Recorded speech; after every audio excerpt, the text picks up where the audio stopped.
aprender a confiar y esperar en Dios.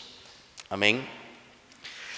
Y quisiera refrescarles o llevarles un poquito a unos años atrás, cuando el mundo entero, por una situación muy difícil,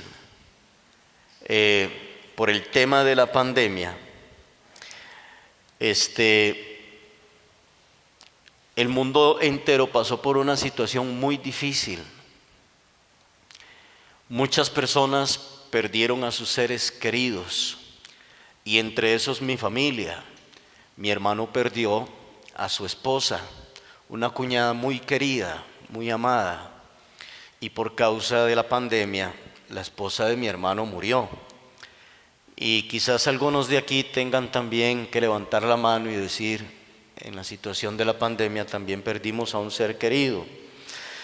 Pero luego trajo la pandemia una gran cantidad de desempleo, ¿cierto? Y no habíamos salido del tema de la pandemia cuando Rusia invade a Ucrania, provocando un alza en los combustibles, ¿cierto? ¿Recuerdan? Provocando un alza en los combustibles, y con esto un alza en toda la economía mundial, donde hablamos sobre el alto precio de la vida y lo bajo que estaban los salarios. Y todo esto, hermano y hermana, trajo una gran incertidumbre al mundo. Mucha gente cayó en depresiones, gente lloraba, gente no sabían ni qué hacer. Y por otro lado, en el ámbito cristiano, escuchábamos a muchos cristianos decir que ya era el fin del mundo, ¿verdad? Y que ya era el fin de todas las cosas, y que estábamos viviendo los últimos tiempos. Bueno, pues no fue así, ¿verdad? No sabíamos si era o no era, qué vendría, ¿verdad? Y la verdad es que esa no fue la primera pandemia que el mundo vivió, ¿cierto? Esa no fue la primera pandemia que vivió el mundo, y tampoco la primera crisis económica que vivió el mundo, ¿verdad? Sino que el mundo ha experimentado guerras, el mundo ha experimentado escasez, hambre, situaciones de economía, terremotos, etc. Y creo que con esto que les acabo de mencionar y lo que hemos vivido y hemos visto, creo que ya nos hemos dado cuenta que no podemos confiar en el sistema de este mundo, ¿cierto? Porque primero que todo, el sistema de este mundo es un sistema corrupto, perverso e inmoral, y que también se puede derrumbar en cualquier momento. El sistema de este mundo se puede derrumbar, se puede venir abajo en cualquier momento. Se puede desatar en cualquier momento una guerra mundial, ¿cierto? Eso por ese lado. Por otro lado, hermano y hermana, también nosotros podemos en cualquier momento perder el trabajo, ¿sí o no? De un pronto a otro podemos nosotros perder el trabajo, y de un pronto a otro también la vida se nos puede ir de las manos, ¿cierto? De un pronto a otro. De un pronto a otro alguien puede recibir un diagnóstico médico bastante difícil, amén, y la vida se le puede ir de las manos. De un pronto a otro el jefe puede llamarlo y decirle: mire, la empresa está pasando por una crisis y vamos a hacer un recorte personal, y entre esas, lo lamento mucho, pero entre esas va usted. Y perdió el trabajo, amén. Así que cuando volvemos a ver para todos lados, si vemos al mundo, cuando volvemos a ver para todos lados, nos damos cuenta que no hay nada en este mundo, ni en nosotros mismos, en lo que podamos confiar. Amén. Puedo perder el trabajo de la noche a la mañana, el mundo se puede derrumbar, puedo perder la salud de un pronto a otro, puedo perder a un ser querido. Y entonces, ¿cuál debe de ser entonces la posición de un hijo de Dios en una situación de una crisis, en una situación difícil en la vida? Amén. La vida tiende a darnos a nosotros un giro, de la noche a la mañana.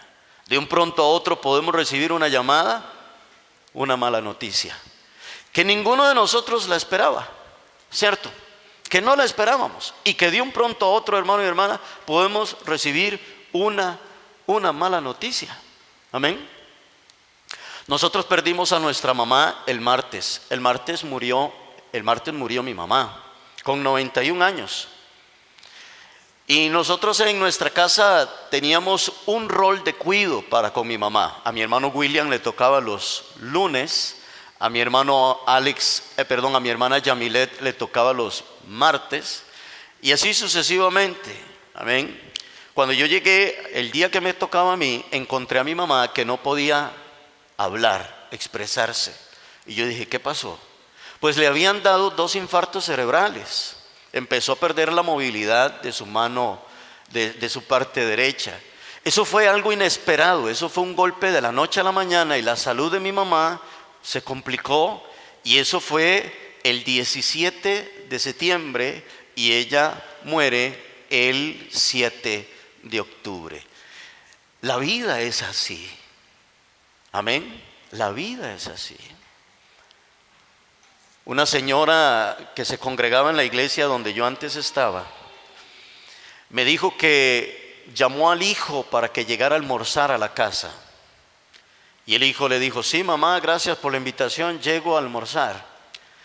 Y de repente luego ella decía, qué extraño que mi hijo no llega y no llega. Luego recibe una llamada y le dicen, ¿usted es la señora fulana? Sí. ¿Usted es la mamá de? Sí. Dice, su hijo acaba de tener un accidente en moto y murió. El hijo iba para donde ella a la hora del almuerzo. ¿No es así la vida? Así es la vida. La vida nos puede sorprender y dar un giro de la noche a la mañana.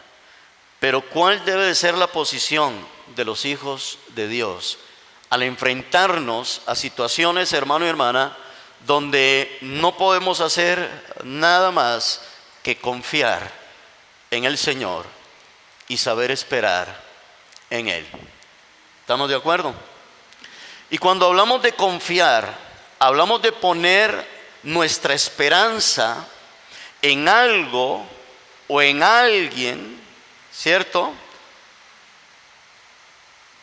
Algunos, por ejemplo, caminan en este mundo depositando su confianza en las personas, en un hombre. Otros tienen puesta su confianza en el dinero, y el dinero también se acaba. ¿Se ha dado cuenta de eso?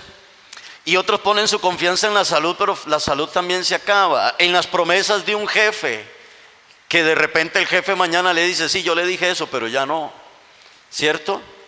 Y ponemos nuestras confianzas en muchas otras cosas, ¿verdad? Pero una de las cosas que debemos de entender es que no podemos poner nuestra confianza, nuestra esperanza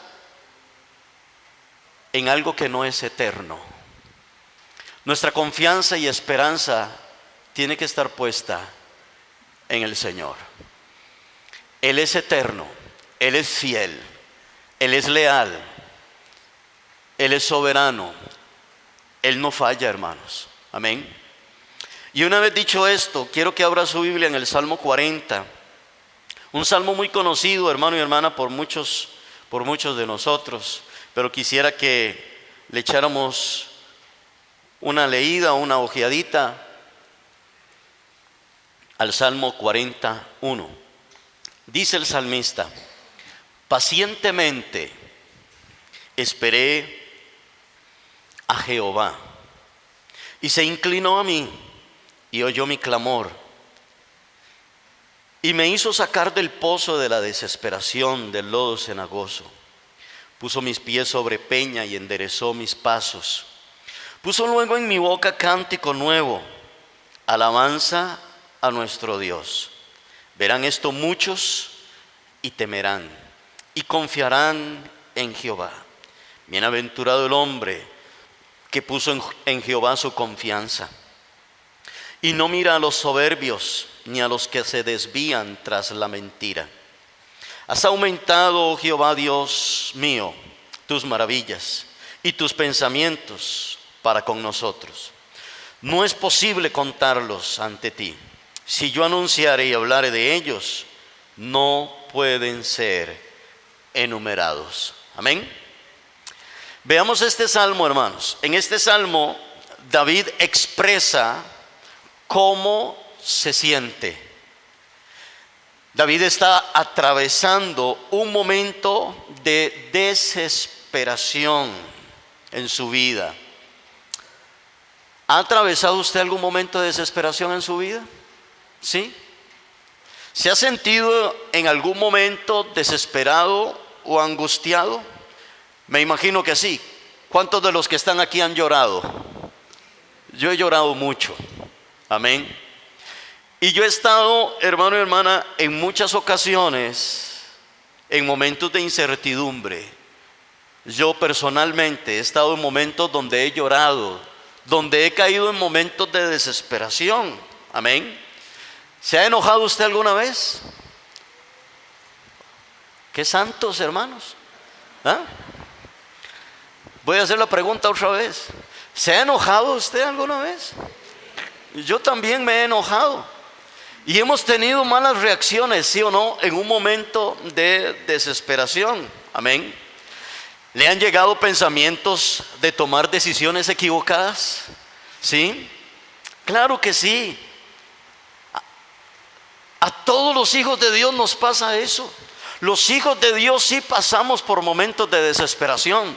Los hijos de Dios sí pasamos por momentos de angustia. Los hijos de Dios sí hemos llorado. Los hijos de Dios sí también nos hemos enojado y hemos tenido reacciones y actitudes equivocadas.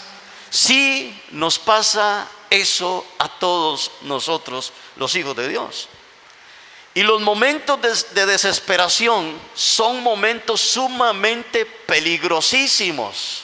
Los momentos de desesperación son muy peligrosos.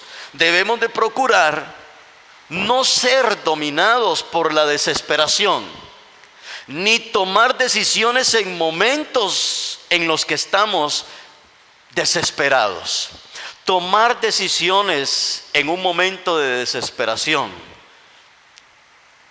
nos puede traer graves consecuencias. Yo he tenido a veces que hasta tener que pedir perdón porque he dicho cosas o he tomado actitudes que no son las correctas en un momento de angustia, de aflicción o de desesperación, porque se nos manifiesta nuestra naturaleza caída y pecaminosa, porque se nos manifiesta esa naturaleza de pecado que habita, que vive en nosotros. Y tomar decisiones en un momento de desesperación es lo peor, hermano y hermana, que nosotros podemos hacer. La pregunta es, ¿qué hizo David? Bueno, este salmo nos revela qué hizo David. Dos cosas. Número uno, dice el texto, pacientemente esperé a Jehová. Una de las cosas que hizo David fue esperar a Jehová. Pero ¿cómo lo esperó? ¿Cómo esperó David a Jehová? Lo esperó con paciencia. Amén. No dice pacientemente esperé en Jehová, sino que dice pacientemente esperé a Jehová. Lo esperó con paciencia. Algunos dicen, aquí estoy, esperando en Dios. Bueno, la pregunta es, ¿y cómo está esperando? ¿Cierto? La pregunta es, ¿y cómo está esperando? Aquí estoy, hermano, esperando en Dios, esperando a Jehová. Pero, ¿cómo está esperando? ¿Está esperando quejándose? ¿Está esperando con una actitud de desesperación? ¿Reclamando? ¿Dudando de Dios? Pero aquí estoy, esperando en el Señor. ¿O está esperando en Dios con gozo? ¿O está esperando en Dios con tranquilidad, con fe, con confianza, con seguridad? ¿Está pasando usted por una situación difícil, hermano y hermana? Y si no, pues gloria a Dios. Pero si algún día llegara a pasar por una situación, aprenda a esperar a Dios con paciencia. ¿A cuánto les gusta la paciencia? ¿Ah? ¿Sí? La paciencia es la virtud de saber esperar. Amén. Un día fui a sacar una cita a Levi's. A las 6 de la mañana llegué, porque lo abrían a las 7 de la mañana. Cuando llegué a las 6, había una fila, hermano, terrible. Hice toda la fila. Abrieron a las 7 y la fila empezó a caminar ahí despacio. Y eran las 6 y las 7 abrieron y yo empecé ahí, hermano y hermana, a ver qué. Y después llegué, ya entré al edificio de Levi's y bueno, ya por lo menos ya estoy adentro.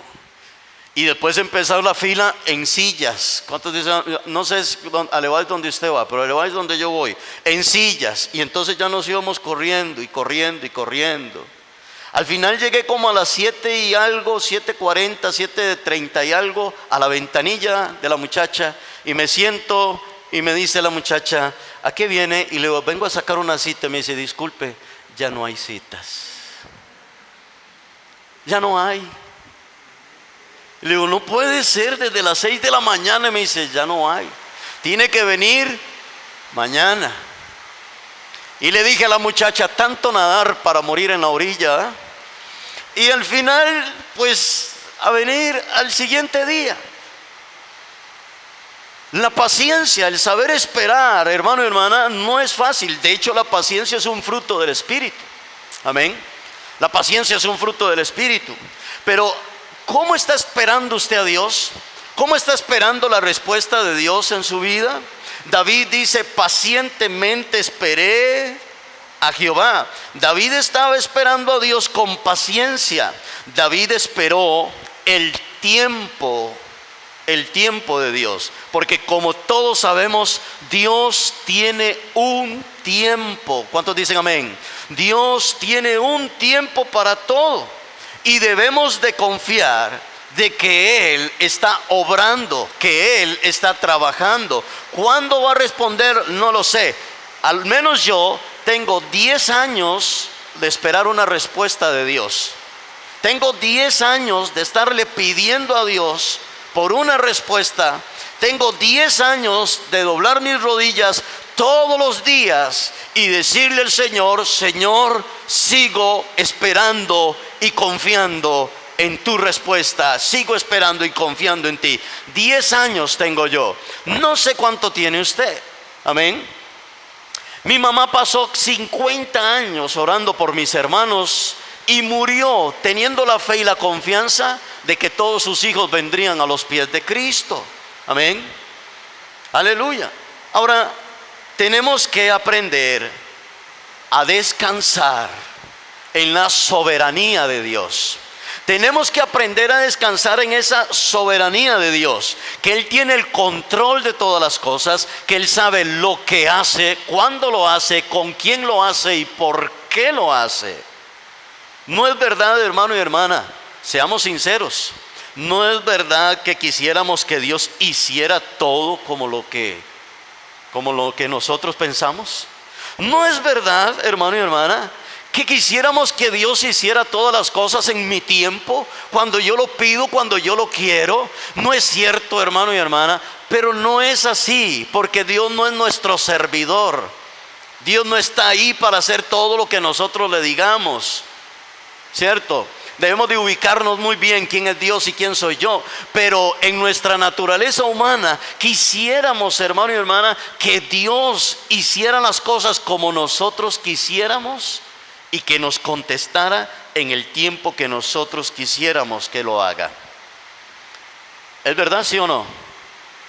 ¿Sí? Hermanos, qué santos que son ustedes, ¿eh? Sí, es verdad. Amén.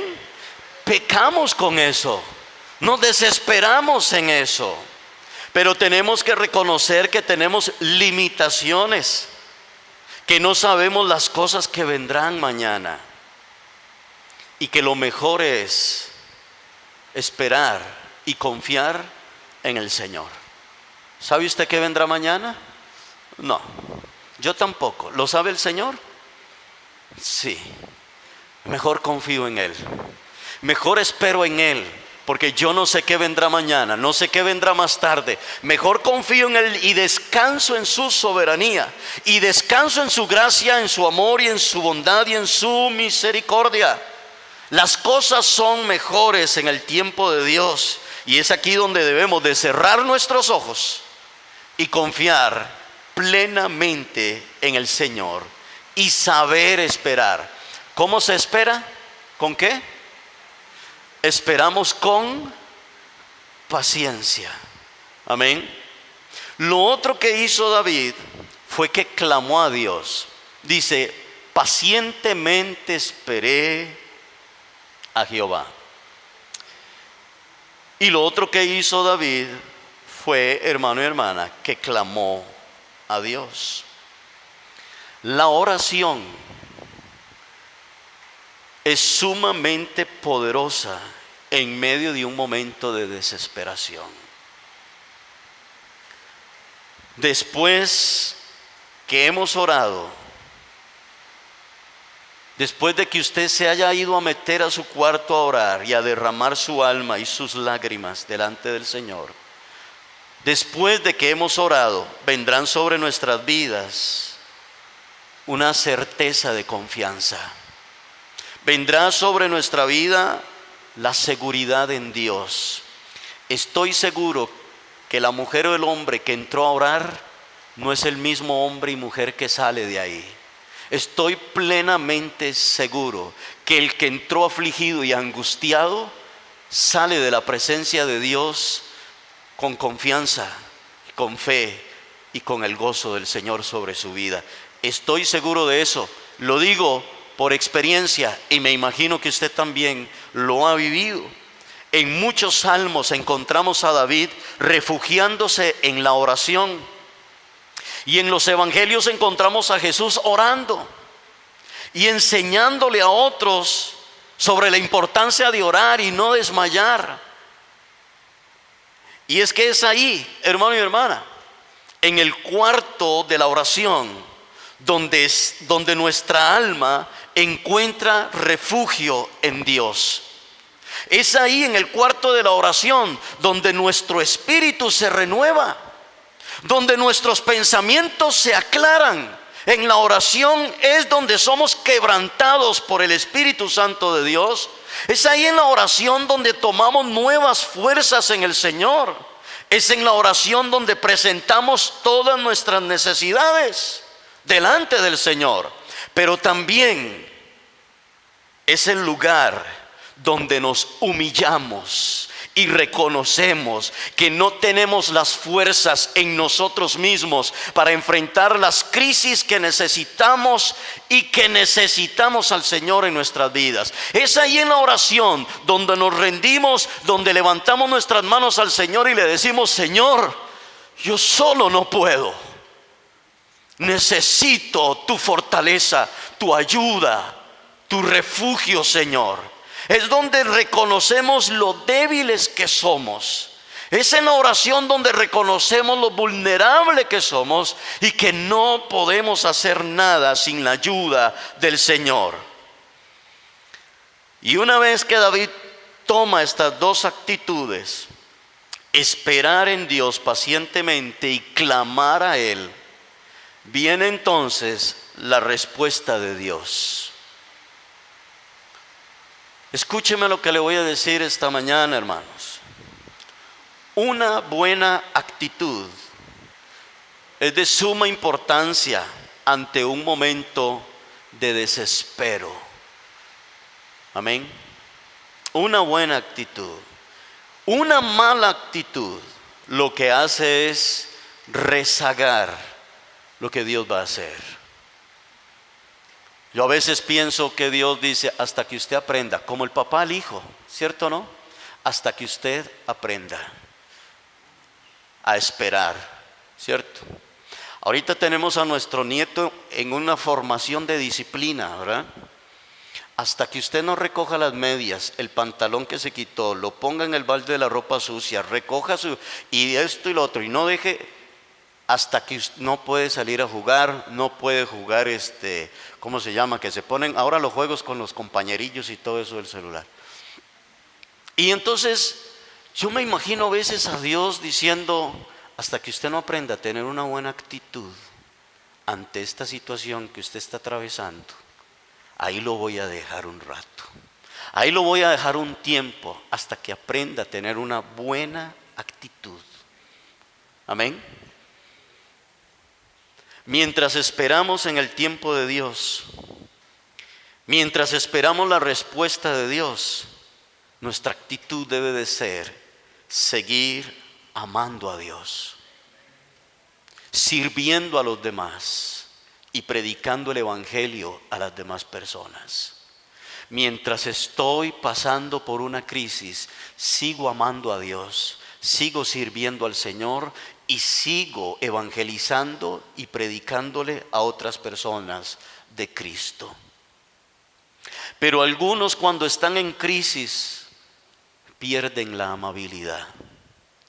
Pierden la amabilidad, pierden la cortesía, renuncian a algún servicio que están ofreciendo a la iglesia.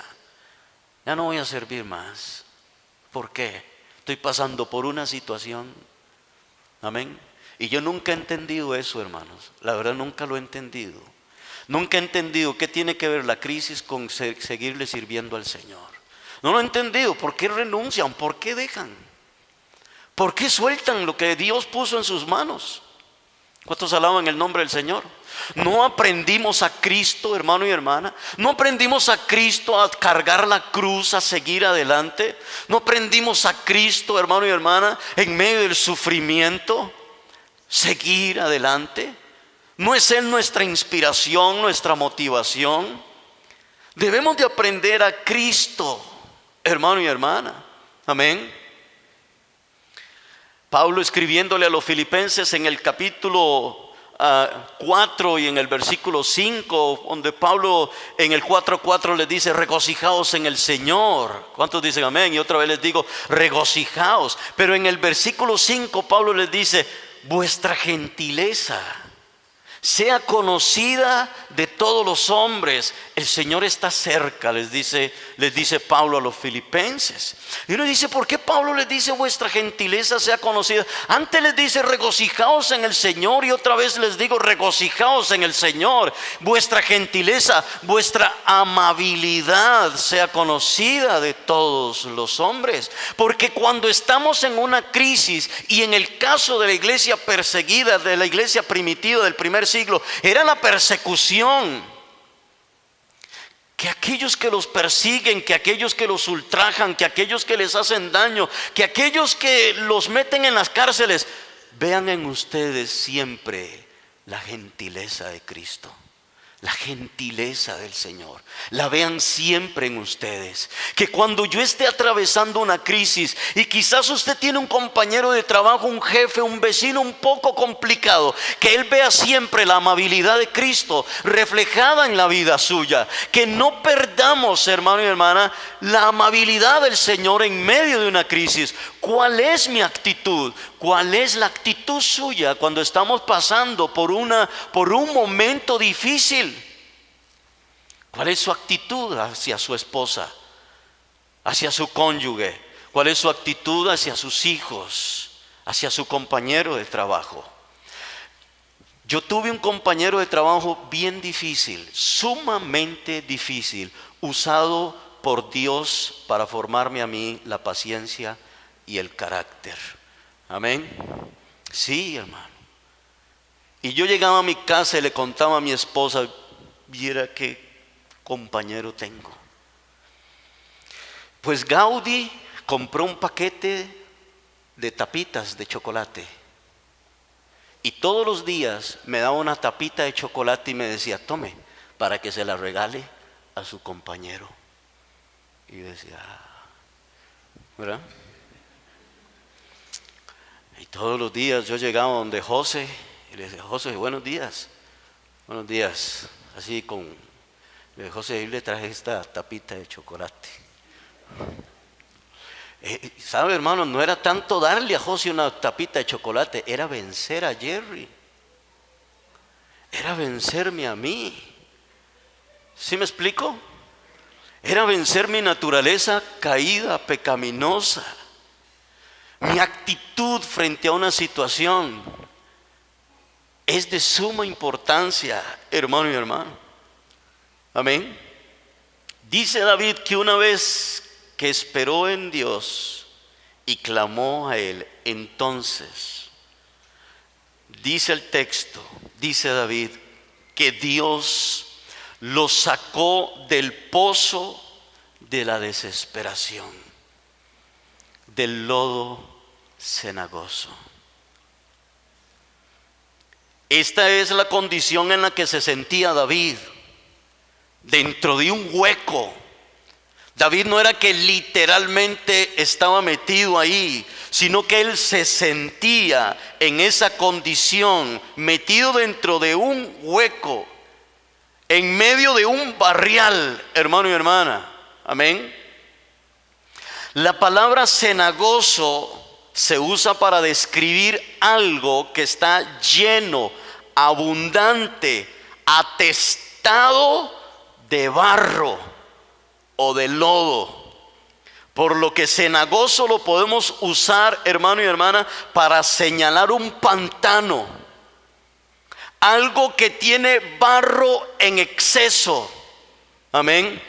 Así describe David la condición en la que él se sentía, metido en un pozo lleno de barro. Una condición, hermano y hermana, desesperante, pero ahí estaba, con paciencia, esperando en el tiempo de Dios, clamando, sin dejar de confiar en el Señor. Yo no sé usted, pero yo he estado varias veces en ese lodo cenagoso y he llorado y he clamado a Dios. Amén. Y he tenido que esperar pacientemente en el Señor. Yo no sé si usted ha estado ahí, pero personalmente he estado no una, he estado varias veces metido ahí en el lodo cenagoso. Y es entonces cuando Dios saca a David de esa condición y lo pone sobre un lugar sólido.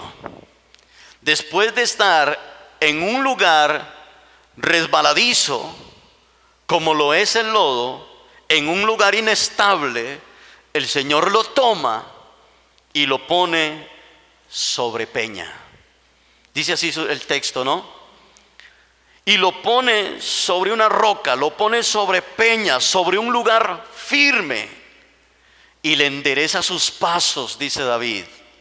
Es decir, le da dirección, lo pone sobre un lugar firme y le da dirección a su vida. Dirección para saber qué decisiones tomar, las decisiones correctas que debe tomar. Porque cuando estamos metidos ahí, en el lodo cenagoso, no sabemos qué hacer. Lo único que hacemos es orar. ¿Y qué dirección tomar? No sé. Lo único que hago es orar. Y cuando Dios nos saca de ahí, de la desesperación, del lodo cenagoso, nos pone en un lugar firme y endereza nuestros pasos, nos dice: es por aquí, es por aquí. Pero ¿cuántos de nosotros hemos tomado decisiones sin esperar la respuesta de Dios? ¿A cuántos les ha pasado eso? A mí me ha pasado. Amén. Y como dicen por ahí, como decimos, metemos las patas, ¿verdad que sí? ¿Cierto? Nos equivocamos y decimos: ¿qué hice? ¿Cierto? ¿Saben por qué? Porque digo, he orado mucho a Dios, pero nada que me contesta. Yo voy a hacer esto. Si Dios no le ha dicho qué hacer, no lo haga. Pero ¿cómo nos cuesta, verdad que sí? Amén. ¿Cómo nos cuesta? Si Dios no nos ha dicho qué hacer, no lo haga. Si Dios no le ha dicho muévase, no se mueva. Amén. Qué lindo, hermano y hermana, es confiar en el Señor. Dice David que luego de que el Señor lo saca, lo pone sobre una roca firme, endereza sus pasos. Dice David que el Señor puso un cántico nuevo en su boca, alabanzas al Señor. Aleluya, amén. Qué lindo es eso. Cuando usted está orando y usted está en el pozo de la desesperación, en el lodo cenagoso, y usted está ahí orando, eso se llama fe. Pero cuando ya el Señor lo saca y lo pone en un lugar firme, endereza sus pasos y usted alaba a Dios, ya eso se llama gratitud. Amén. Eso se llama gratitud. Alabo a Dios y engrandezco su nombre por haberme ayudado, por haberme sacado del pozo de la desesperación. Amén. Qué lindo es confiar en el Señor. Dice David en el versículo 3 que muchos verán lo que Dios hizo en su vida. Amén. Dice el verso 3, se lo voy a leer literal. Puso luego en mi boca cántico nuevo, alabanza a nuestro Dios. Verán esto muchos y temerán y confiarán en Jehová. Amén. Eso es lo que dice David, que muchos verán lo que Dios hizo en su vida, y esto provocará que estos muchos teman y confíen en Jehová.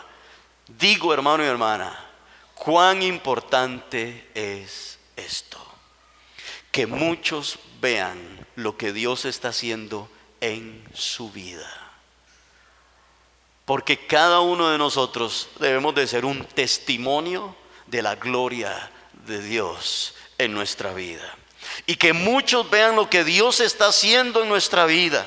Después de que quizás lo vieron a usted pasando por un momento de angustia, de aflicción, de tribulación. Quizás sus familiares o sus compañeros de trabajo. Y cuando lo veían a usted en medio de la angustia y de la aflicción, le preguntaban ¿cómo se siente? ¿Cómo va? Usted decía, me he sentido muy mal, pero sigo confiando en el Señor. Yo no creo que usted es de los que digan, voy bien en el nombre de Jesús, y usted está bien mal, hermano. Si usted está mal, diga que usted está mal. ¿Cuántos dicen amén? O es de eso, confiéselo y recíbalo. No. Si usted está mal, si usted se siente triste, Jesús le dijo a los discípulos, mi alma está triste. Tal vez Jesús, ¿cómo Jesús les dijo eso? Después de que lo vieron resucitar a Lázaro, caminar sobre las aguas, multiplicar los panes y los peces. Después de que lo vieron haciendo milagros, sanar a la mujer de flujo de sangre, ahora encuentran a Jesús diciendo, mi alma está triste. ¿Cuántos dicen amén? Qué lindo nuestro Señor, ¿verdad que sí? ¿Sí o no? ¿Cómo nos enseña? Cuando usted se sienta triste, diga, me siento triste. Amén. Si se siente afligido, diga, me siento afligido. He estado muy afligido, pero confiando en el Señor. Y cuando sus amigos lo veían y conocían su situación, y de repente ven la respuesta de Dios en la vida suya, ellos serán testigos de las maravillas de Dios. Ellos verán a Dios. Lo vieron a usted confiando en Dios, y con el tiempo vieron la respuesta de Dios en su vida. Esto provocará, hermano y hermana, que muchos confíen y teman al Señor. ¿Sí me explico? Amén. Y note lo que dice el verso 4, hermano y hermana. Dice, bienaventurado el hombre que puso en Jehová su confianza, y no mira a los soberbios ni a los que se desvían tras la mentira. Es dichoso todo aquel que ha puesto su confianza en Dios. Dichoso usted, hermano.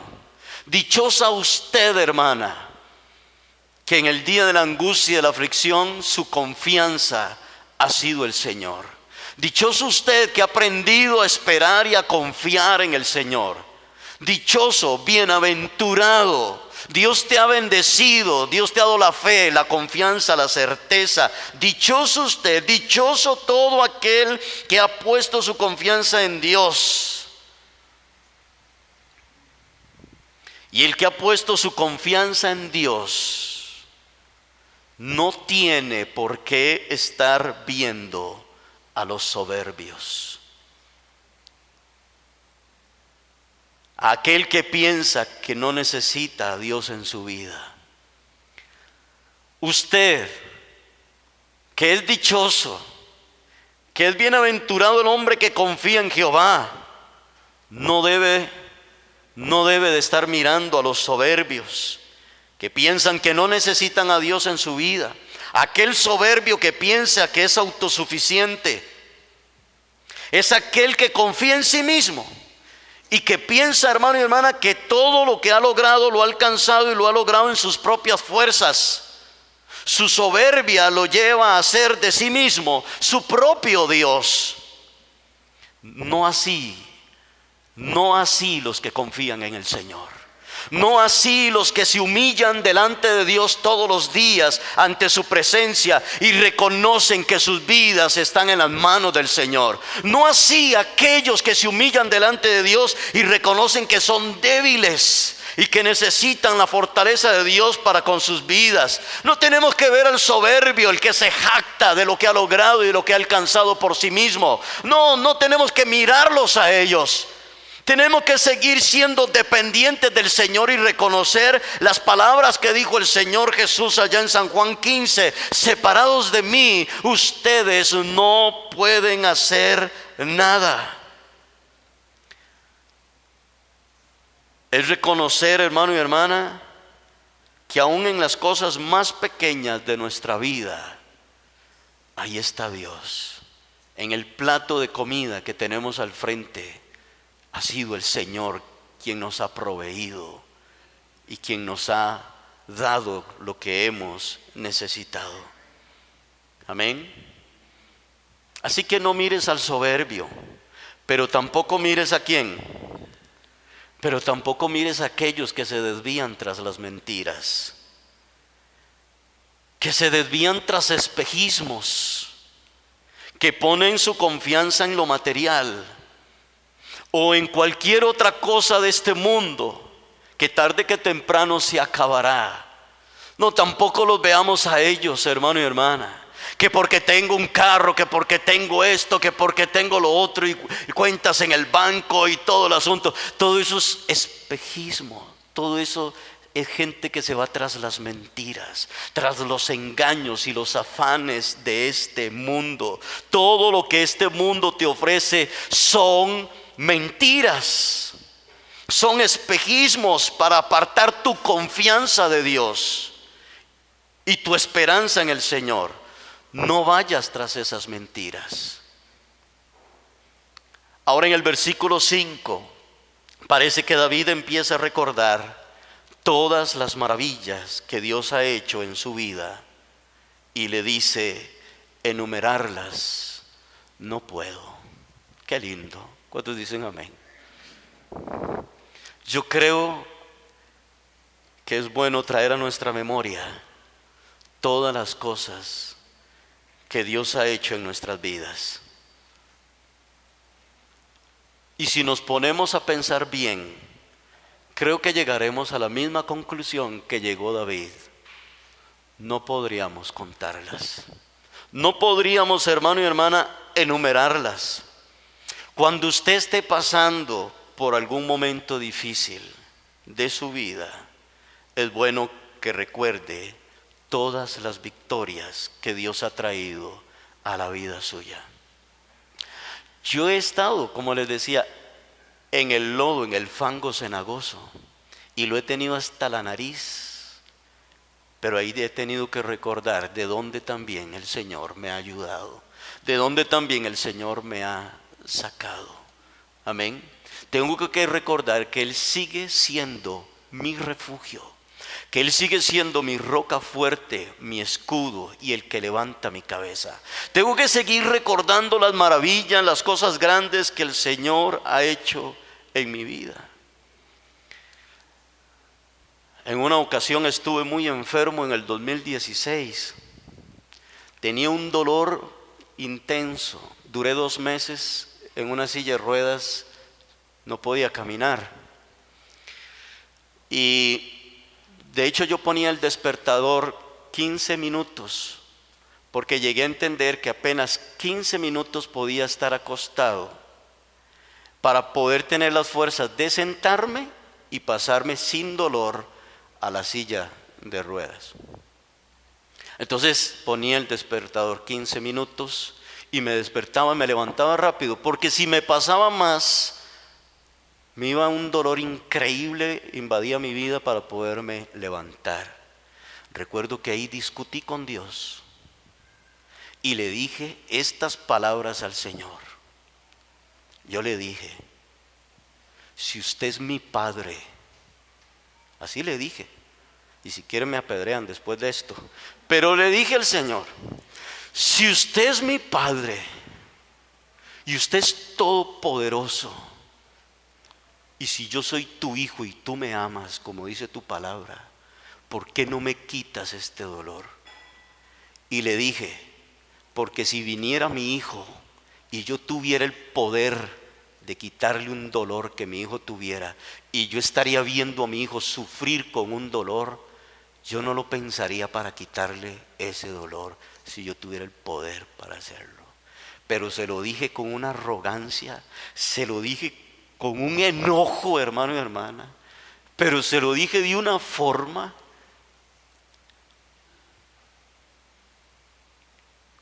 Como 3, 4 horas después estaba yo llorando pidiéndole perdón. Sí, hermano, así somos, ¿sí o no? Bueno, es que ustedes son más buenos que yo, pero así somos, hermanos. Bueno, así soy. Así soy. Y así fui en ese momento. Amén. Así fui en ese momento.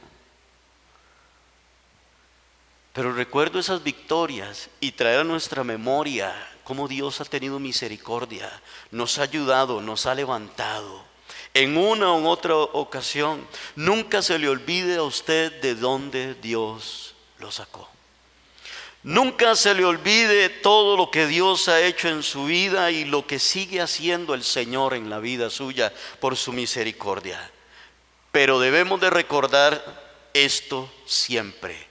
Póngame atención lo que le quiero decir. Debemos de recordar esto siempre. Dios no está obligado a bendecirlo. Dios no está obligado a contestar mis oraciones. Dios no está obligado a darte fuerzas en medio de las dificultades. Si Él nos ha ayudado, si Él nos ha sacado adelante, hermano y hermana, es por su gracia y es por su misericordia y su bondad. Pero yo no puedo estar en el lodo cenagoso obligando a Dios y reclamándole a Dios que Él tiene que hacer lo que yo le estoy diciendo que haga. Porque Dios no le debe nada a nadie. Amén. Dios no es deudor de nadie. Y si nos humillamos ante su presencia en un momento de angustia, lo hacemos con un corazón humillado, humilde, de súplica, de ruego, de clamor, como lo hizo David. Amén. Y dejamos, hermano y hermana, de confiar en Dios cuando lo hacemos a un lado y pretendemos por nosotros mismos salir adelante. Ahí usted está dejando a Dios a un lado. Cuando tomamos nuestras propias decisiones, el Señor dice: bueno, entonces juéguesela usted ahí, ¿verdad? A ver cómo le va. ¿Cierto? Y voy terminando, hermanos, pero le voy a decir esto.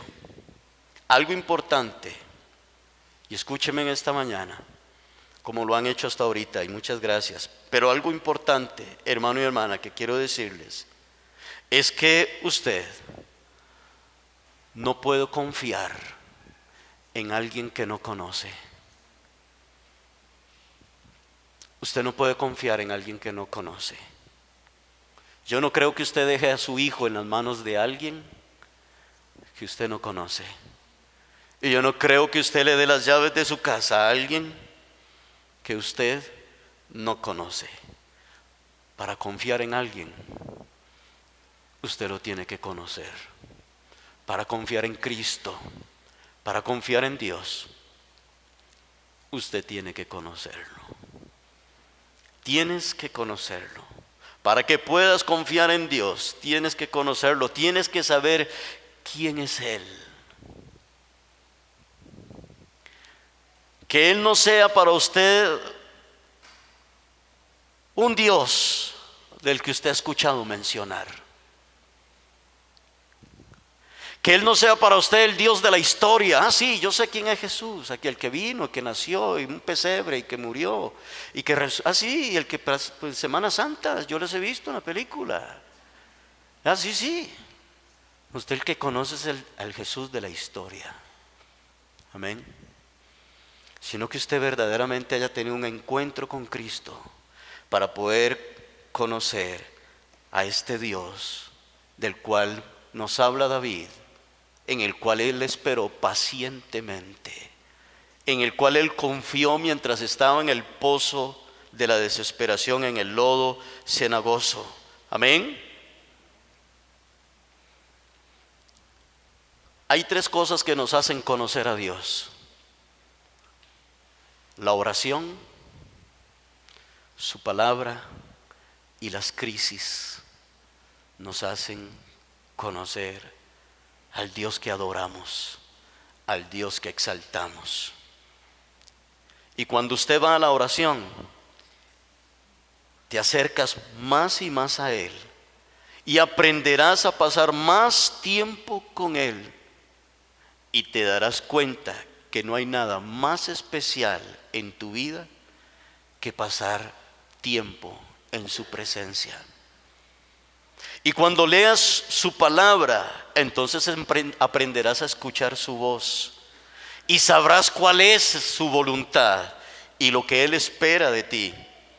Y cuando usted esté pasando por alguna crisis, aprenderás a confiar en Él, aprenderás a tener paciencia y su fe crecerá, su carácter será formado. Amén. Aleluya. Ojalá, si usted no ha estado en el pozo de la desesperación, ojalá que pronto esté ahí, hermano. Amén. Para que se le forme su carácter, para que su fe crezca, para que conozcas más a Dios, para que te acerques más a Él. Amén. Porque a veces el estar mucho en las aguas pasivas y tranquilas nos llevan a una vida cristiana un poco conformista. Amén. Cuán importante también es llorar. Cuán importante también es estar ahí. Tienes que conocer a Dios para aprender a confiar en Él. De lo contrario, no. Les leo lo que dice Job 42, 1 al 5.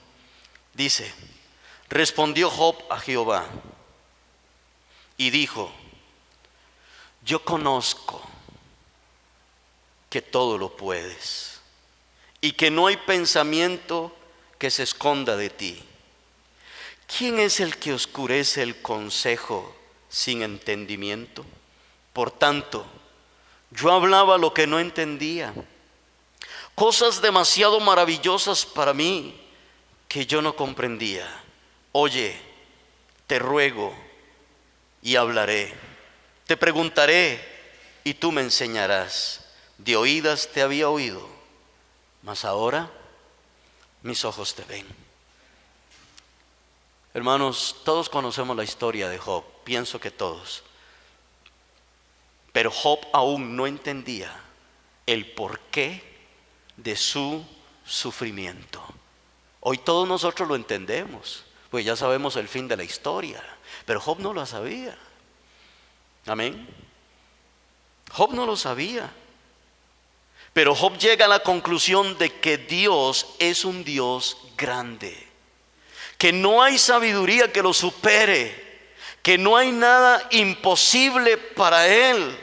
Job había llegado al fin de sus quejas y al fin de sus dudas. Job había pasado por un proceso sumamente difícil, había sido totalmente humillado, totalmente quebrantado, había sido aplastado bajo la soberanía y el poder de Dios. Y en ese proceso de quebranto y de humillación reconoce la soberanía de Dios y su grandeza. Y lo único que Job le queda es quedarse callado y rendirse en las manos del Señor. Job llega a comprender cosas tan maravillosas de Dios que él no entendía. Y en el verso 4 Job le dice: te preguntaré y tú me enseñarás. ¿Cuántos dicen amén? Te preguntaré y tú me enseñarás. Hermanos, las crisis le hacen reconocer a Job que el que tiene las respuestas de todo es el Señor, es Dios. Y que de quien debemos de aprender en medio de las crisis es de Dios, es de Él. Y es por eso que en el versículo 5 Job le dice a Dios: de oídas te había oído, mas ahora mis ojos te ven. Job había escuchado hablar de Dios, pero no había conocido a Dios. Amén. ¿Qué hizo a Job conocer a Dios? La crisis. Amén.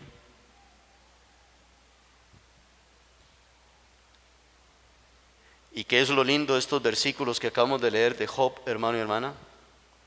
Cuando Job dice eso,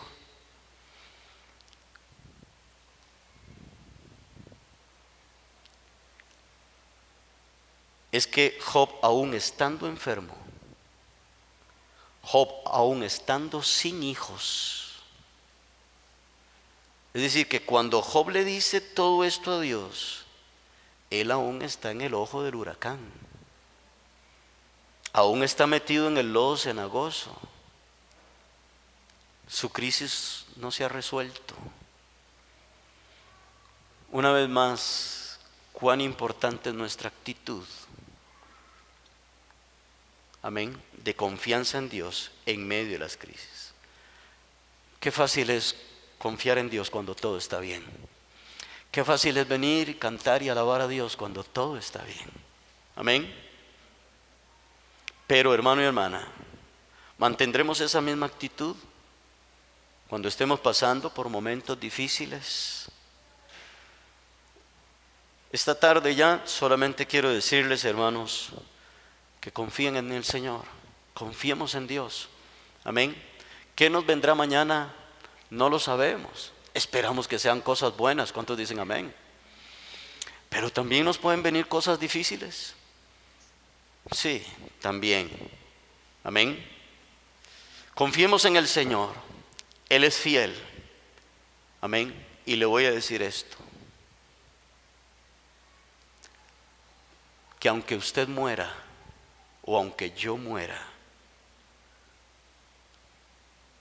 hay una esperanza para nosotros allá en los cielos. No se turbe vuestro corazón, creed en Dios, creed también en mí. En la casa de mi Padre muchas moradas hay. Si así no fuera, yo no os lo hubiera dicho. Voy pues a preparar morada para ustedes, para que donde yo esté, ustedes estén conmigo. Amén. Se cumple lo que dijo Pablo a los romanos: ¿quién nos podrá separar del amor de Cristo? Ni angustia, ni tribulación, ni ángeles, ni principados, ni la muerte nos podrá separar de Cristo. El dinero se acaba, la salud se acaba. Este mundo se puede derrumbar de la noche a la mañana. Amén. Pero el Señor permanece para siempre. Y bienaventurados los que han puesto en el Señor su confianza. Amén.